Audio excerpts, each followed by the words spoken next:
यह बैठक है वह इसलिए है कि दिल्ली से सामाजिक संगठनों ने दलितों का, पिछड़ों का, आदिवासियों का आह्वान किया था कि 28 को हम लोग जिला मुख्यालय और प्रखंड मुख्यालय पर धरना प्रदर्शन किया जाएगा। तो हम लोग जो इस कड़ी में हैं, हम लोग को समझना होगा, मैं बाकी डिटेल्स में नहीं जाऊंगा कि मैंने हम लोग को केवल ये समझना है कि अगर हम 14 साल की बात को देखें, 10 सालों की बात को देखें, तो मोदी जी 2014 में आए थे, उससे और आज की स्थिति को लेकर के देखें तो यह देश दो तटों पर खड़ा हो गया है। एक संविधान बचाना चाहता है और दूसरा हिंदू राष्ट्र लाना चाहता है।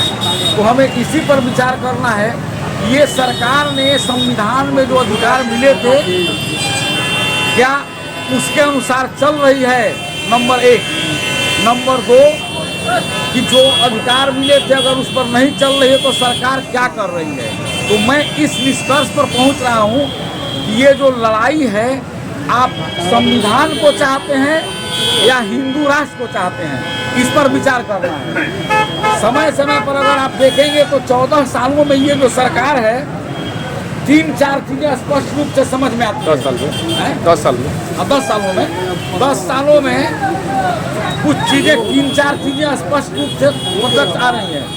एक, यह सरकार इस देश की लड़ाई को, माने देश के संविधान को लोगों को बरगलाने के लिए और हिंदू और मुसलमान की लड़ाई के रूप में प्रचारित कर रही है।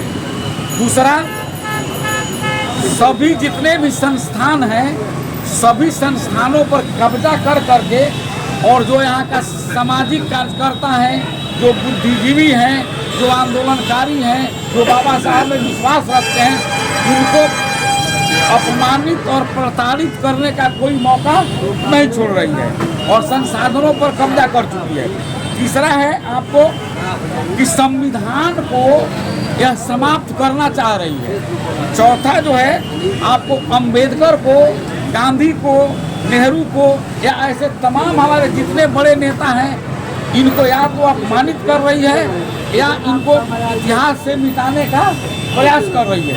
और सबसे जो बड़ी बात यह है कि इन सब चीज़ों को वो अपने मीडिया के माध्यम से दलितों, पिछड़ों और आदिवासियों के बच्चों में, युवाओं में अपनी बात को बड़े कायदे से पहुंचा रही है। इसीलिए इस वर्ग का जो युवा है वह जय श्री राम का नारा लगाता है, नेहरू को गाली देता है, गांधी को गाली देता है, अम्बेडकर को गाली देता है। तो इस स्थिति से हम कैसे निपटे, इस पर हम लोगों को काम करना पड़ेगा। और ये अगर सचमुच में देखा जाए तो मैं कुछ चीज़ें बताऊंगा आप लोगों को कि आखिर असल में हमारा विरोधी क्यों है और ये कौन है। तो वह बीजेपी और आरएसएस निश्चित रूप से विरोधी है हमारे। मैं कुछ उदाहरण दूंगा, जैसे बीजेपी को जो नेता है समय समय पर संविधान बदलने की, संविधान को समाप्त करने की और इसके साधु संत है मनुस्मृति को संविधान मानने की बात करते रहे। तो अब एक अनंत हेगड़े थे, उन्होंने कई बार कह चुके हैं कि हम शासन में अब आ गए हैं, हम संविधान बदलने के लिए आए हैं, हमको हमारा संविधान मनुस्मृति है। सुब्रह्मण्यम स्वामी ने भी ये बात कही है, मोहन भागवत जी भी कई एक बार कह चुके हैं कि हम संविधान की समीक्षा करेंगे, लेकिन किसकी समीक्षा करेंगे यह नहीं बताते हैं। क्या वह इसकी समीक्षा करेंगे कि इन चौक चौराहों पर रिक्शा जो चला रहा है वो किस जाति के लोग हैं और क्यों चला रहे हैं, किस घटना में जो काम कर रहा है वो कौन लोग हैं, क्या इसकी भागवत की समीक्षा करेंगे।